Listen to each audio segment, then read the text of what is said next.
First, for that gracious welcome, thank you all. Second, David, thank you for your very gracious and kind introduction.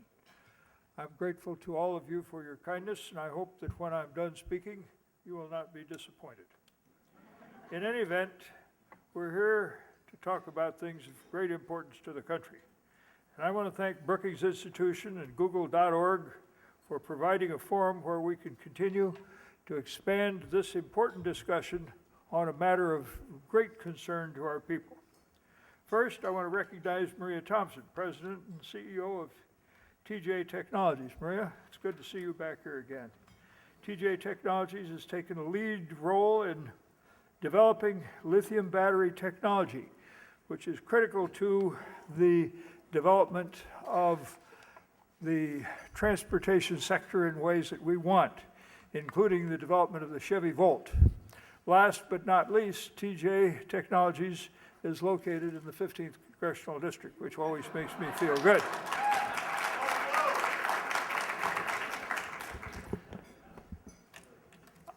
I'm very pleased to be part of the conversation tonight, and I'm delighted to share the stage with my distinguished colleague and friend, Senator Alexander.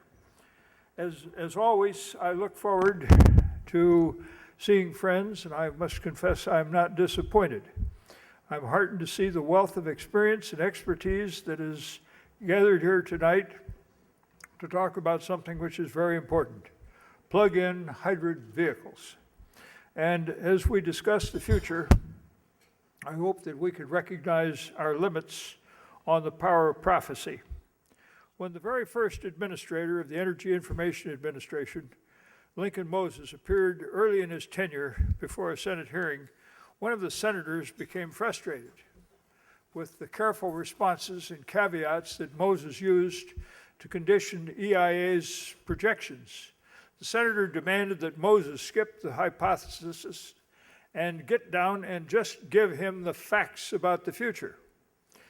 Moses responded in what I think is a very good way. He said, "Senator, there are no facts about the future." I think we do have some facts in hand concerning the present, and we have hopes about the future. First fact, our dependence on oil is a matter of major national security concern. Now, we import less oil from the Middle East than 30 years ago, but the world still relies on oil extracted from dangerous and unstable parts of the world. And our military is regrettably and unfortunately placed in the position of being the guarantor of the world's energy supply. Thank you for that. Two, the demand for oil is increasing. And while there may be a temporary slackening of demand, or while the up and down movement of the price structure may go down a little bit, it is very clear that over the long term, it will only point up, with China, India, and the rest of the undeveloped world driving, so to speak, the way.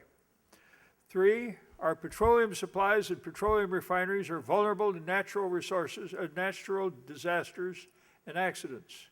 We only need look back a few years to see what Hurricane Katrina and Rita did to impact upon the price structure of oil and energy in this nation. Four, we must act upon climate change and upon our vulnerability to oil and energy supply disruptions. These four facts drive us to important conclusions.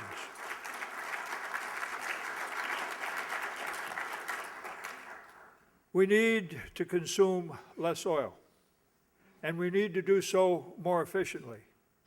We need to find new technologies that don't rely on oil, and we need to find alternatives and substitutes for oil. Now, there are ways in which we can achieve these goals. We think we know some of them. We hope that we will find and develop more. The energy legislation that Congress has passed last year and that the President signed into law requires automakers to improve the fuel economy of the fleets by 40%, 40% over the next 12 years. Now that's an imperfect tool, and indeed, as we find, it isn't the best mechanism for achieving some of the nation's goals. To be precise, corporate average fuel economy, which uses the metric of miles per gallon, is far from the best way to manage or reduce carbon emissions. And indeed, it is only a part of what it is we must do. From a policy perspective, let's ask one question that might help us understand where we are. First, which is better?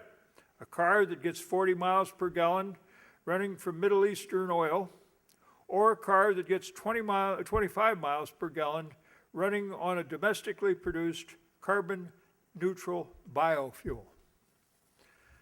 And we should then begin to craft our energy policy response in a way which considers that kind of question.